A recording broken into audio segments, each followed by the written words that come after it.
بسم اللہ الرحمن الرحیم. تمام تعریفیں اللہ تعالیٰ کے لیے ہیں جو تمام جانوں کا پالنے والا ہے. لاکھوں کروڑوں درود حضرت محمد صلی اللہ علیہ وسلم پر، ان کی آل پر. السلام علیکم ناظرین کرام، آپ دیکھ رہے ہیں پروگرام راہ ہدایت اور میں ہوں آپ کا میزبان نعمان طارق. ناظرین کرام، آج کا ہمارا موضوع ریاکاری ہے. اس کے بارے میں ہم جانیں گے قرآن و حدیث کی روشنی میں. ہمارے ساتھ اسٹوڈیو میں معزز مہمان تشریف رکھتے ہیں، ان کو تعارف کراتا چلوں. علامہ حیدر علوی صاحب، بہت شکریہ آپ کا علامہ صاحب کہ آپ اسٹوڈیو میں تشریف لائے. علامہ صاحب، ریاکاری ہمارے معاشرے میں بڑھتی جا رہی ہے اور لوگوں کو پتہ بھی نہیں ہے کہ وہ کون سا عمل کر رہے ہیں، ریاکاری ہے یا نہیں ہے. آپ یہ تو بتاتے ہیں کہ ریاکاری سے مراد کیا ہے تاکہ ہمارے ناظرین کو پتہ لگے. بسم اللہ الرحمن الرحیم. یقیناً آج کا ٹاپک بڑا عام ہے، اور اتنا عام ہے کہ آپ جان لیجئے کہ جیسے بعض بیماریاں ہمارے ظاہر کا زخم ہوتی ہیں، اس پہ ہم خود بھی آگاہ ہوتے ہیں، ساتھ چلنے والا بھی آگاہ ہوتا ہے اور ہم اس کا علاج کروا لیتے ہیں. لیکن بعض ڈائبٹیز ایسی ہیں جو انسان کے اندر ہوتی ہیں، اس سے انسان کو آگاہی نہیں ہوتی، اور بعض دفعہ ہمیں اس وقت خبر ہوتی ہے جب وہ پوری یعنی کہہ لیں کہ ہمارے بدن کو گھیر چکی ہوتی ہیں. علماء نے لکھا ہے کہ جو امراض باطنیہ ہیں، روحانی طور پر انسان کے باطن کو کمزور کرتی ہیں، ان میں ریاکاری بھی شامل ہے، دکھلاوا ہے. اس میں بدگمانی بھی ہے، اس میں حسد بھی ہے، اس میں غیبت، چغلی، اس طرح کی وہ چیزیں جو اندر ہی اندر پیدا ہوتی ہیں اور انسان اس پہ عمل کرنا شروع ہو جاتا ہے. ریاکاری بنیادی طور پر دکھلاوے کو کہا جاتا ہے، اور پروردگار ارض و سما ہم سے مطالبہ کرتا ہے قرآن و سنت کے اندر کہ تم اپنے اعمال کو میری رضا کے لیے کرو، میرے لیے کرو، خالص دین کو میرے لیے کرو. یہ نہیں ہے کہ لوگوں کے دکھلاوے کے لیے. ریاکاری کو شرک اصغر کہا گیا ہے. اس سے آپ اندازہ لگائیے کہ اللہ تعالیٰ کے یہاں یہ کتنا ناپسندیدہ عمل ہے کہ ایک انسان جو ہے وہ ریاکاری کی بنیاد پر حشر کے میدان میں رسوا بھی ہوگا اور جہنم میں بھی ڈالا جائے گا. اس لیے ریاکاری سے ہمیں بچنا چاہیے، اور ریاکار جتنے بھی ہیں ان کو یہ سوچ لینا چاہیے کہ انہوں نے کلمہ طیبہ کے ساتھ جو اللہ سے تعلق قائم کیا ہے، ریاکاری کے ذریعے وہ کلمہ طیبہ کی اس بیعت اور اس عہد کو توڑ رہے ہیں. اس میں تو یہ ہے کہ تیرے سوا کوئی عبادت کے لائق نہیں ہے. گویا سارے معبودان باطلہ کو لا الہ کہہ کر اس تلوار سے کاٹ رہا ہے، اور الا اللہ کہہ کر اللہ کی ذات کی یکتائیت کو بھی بیان کر رہا ہے، اور اس کو قابل اطاعت بھی کہہ رہا ہے، قابل عبادت بھی کہہ رہا ہے. پھر ریاکاری کیسے کر سکتا ہے وہ انسان؟ اس کو تو چاہیے کہ ہر لمحے وہ خالص اللہ کے لیے ہو کر رہ جائے. یقیناً ہمیں اپنی عبادات میں اور اپنی ریاضات کے اندر اپنے رب کے لیے خالص ہونا چاہیے. علامہ صاحب، اس کو ریاکاری کو شرک کیوں کہا جاتا ہے؟ اس لیے کہ انسان ایک طرف توحید یہ ہے کہ جب انسان عبادت کرے تو یہ نیت ہو کہ میرا رب میری عبادات کو دیکھ رہا ہے اور میں اس کے لیے کر رہا ہوں. جب آپ نے عبادت کو خالص اللہ کے لیے کر دیا تو وہ شرک سے پاک عبادت ہے.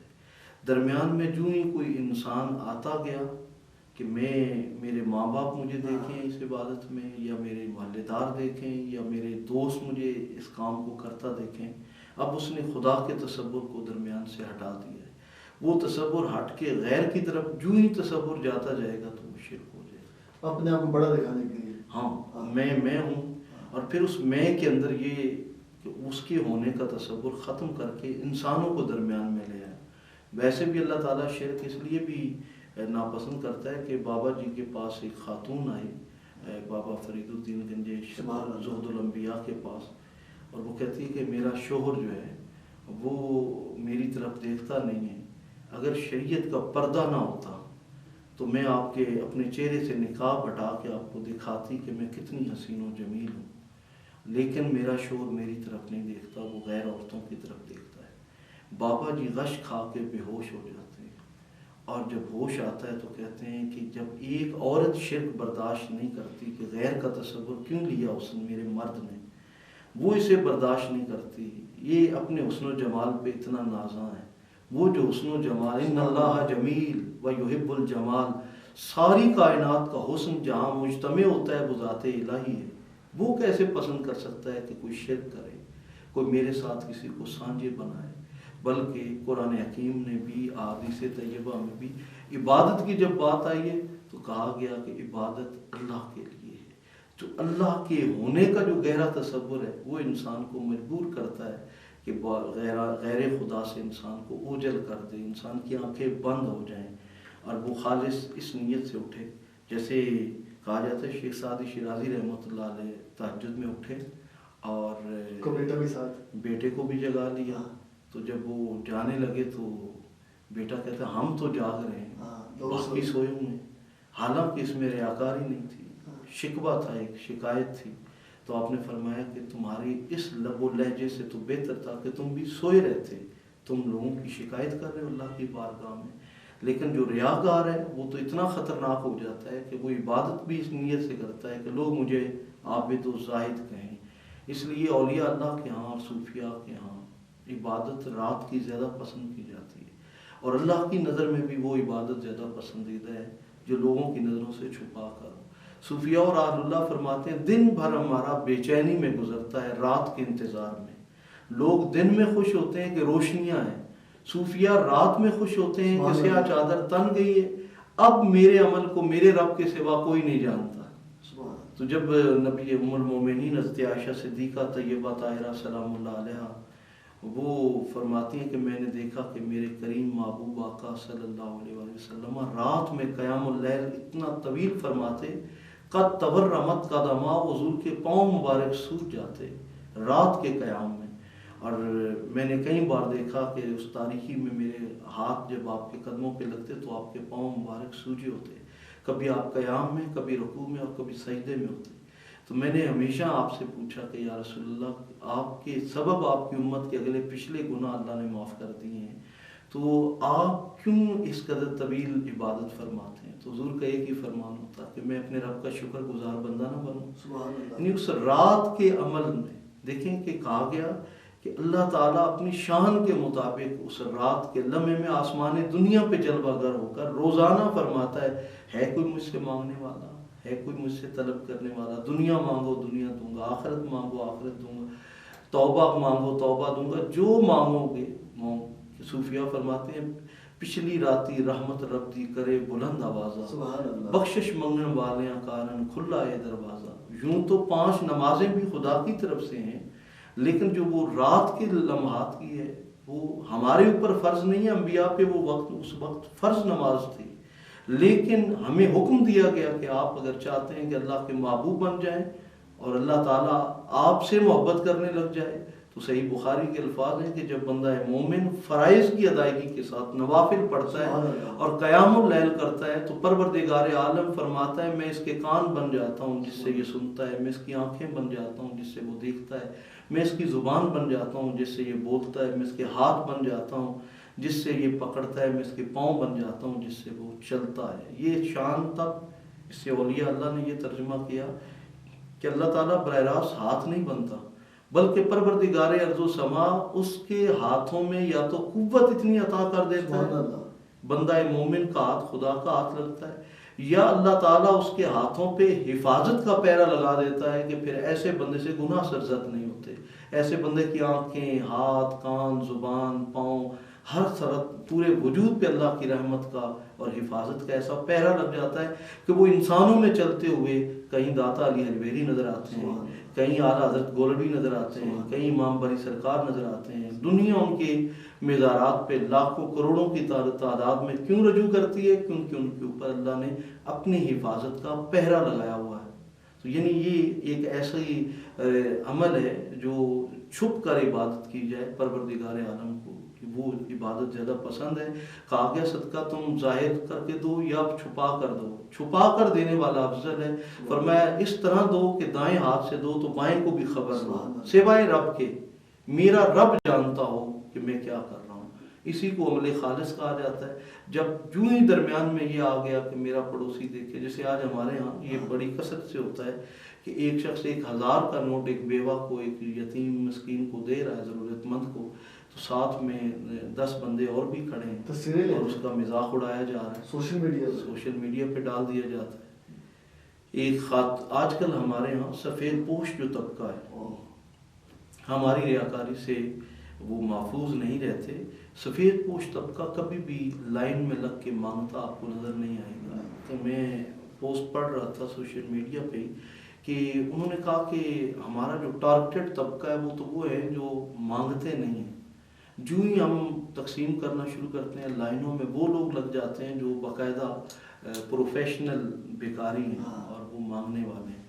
تو اس نے پھر کیا سوچا, اس نے کہا کہ کیا ایسے ان لوگوں کو کیسے ٹارگٹ کیا جائے جو حقیقتاً ضرورت مند, ایک خاتون ہے, سفید پوش ہے, ضرورت ہے اس کی شدید, چند سکے اس کے ہاتھ میں ہیں, وہ اپنے ضرورت کی کوئی چیز نہیں لے سکتی, لیکن ان ریاکاروں کے سبب وہ لائن میں کھڑی ہو کر اپنی تصویریں بھی نہیں بنوا سکتی.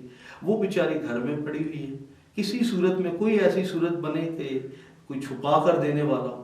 تو میں نے دیکھا کہ ان نوجوانوں نے یہ کیا, انہوں نے کہا کہ 500 والی چیز کو ہم 15 روپے میں دیں گے, لیکن 15 روپے لیں گے تو دیں گے. اب انہوں نے بورڈ لگا دیا کہ جناب یہ 500 والی چیز ہے, اس کی 5 روپے قیمت ہے, فلاں کی چیز ہے.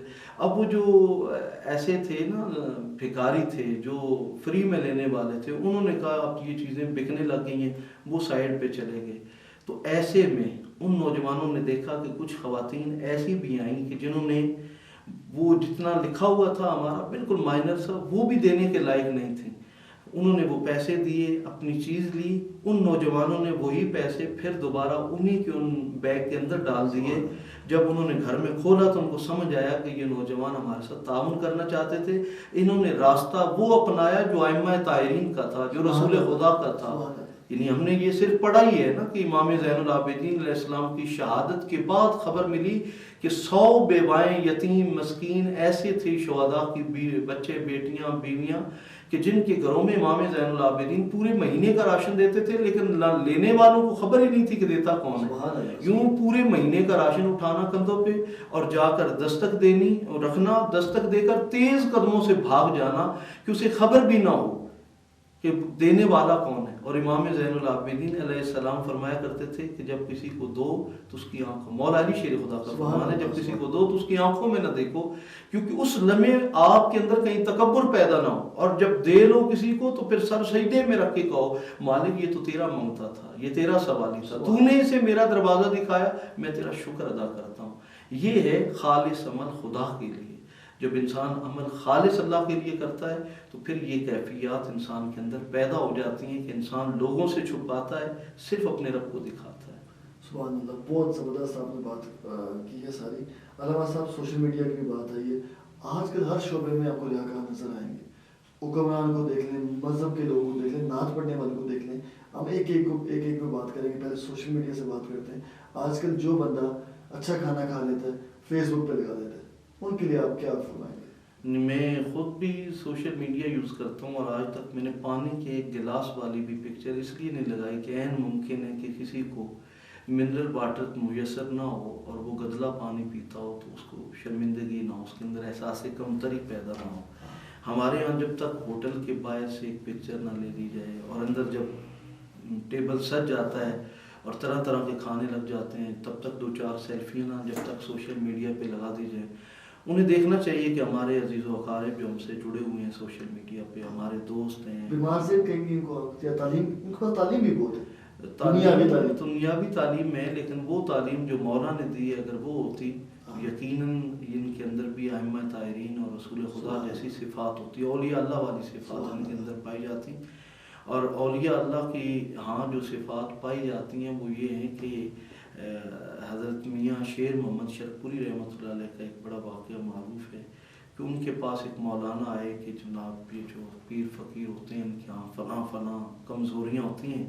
20 سوالات لے کر آئے, اور آپ نے اس وقت چونکہ آپ عشاء کی نماز کے بعد گھر میں تشریف لے جاتے تھے اور پھر فجر کے بعد سے عشاء تک کی آپ کی تعلیم و تربیت کا وقت ہوتا تھا. وہ بیچارہ پہنچا ہی لیٹ تھا عشاء کی نماز کے بعد. تو آپ نے فرمایا آج کے دن ہم نے جو سبق سیکھا ہے وہ آپ یاد رکھنا. کہتا جی وہ کون سا سبق ہے؟ کہتے ہیں میرے پاس کچھ 100-150 سوالات ہیں, میں نے آپ سے پوچھنا. آپ نے فرمایا سوالات کل کر لیں گے, آج ذرا یہ سبق یاد کر لیں. اور وہ لائن سنگل لائن تھی کہ اللہ پاک کو کم از کم اپنے سے بہتر سمجھو. سبحان اللہ. کیا اس نے کہا ہے اللہ تعالیٰ وہ تو قادر مطلق ہے, وہ تو تمام خزانوں کا مالک ہے, وہ تو ہر چیز سے براء البراء ہے, وہ تو ہمارے طرح جسم سے بھی پاک. اب اس نے 1000 سوالات اور تیار کر لی کیونکہ وہ عقل پہ کیا بندہ تھا. رات آپ نے فرمایا کہ اس کو اچھے کھانے پیش کرنے ہیں، اچھا بستر پیش کرنا ہے، صبح ہم اس کے سوالوں کا جواب بھی دیں گے۔ اب رات کو آپ کے پاس 3 قسم کے کھانے پیش کیے گئے، ایک بہت اعلیٰ، ایک درمیانہ اور ایک باسی بچا ہوا کھانا تھا۔ اور پھر اپنے ہی ایک غلام کو بھیجا فقیر بنا کر، اور اسے کہا کہ اللہ کے نام پہ دو۔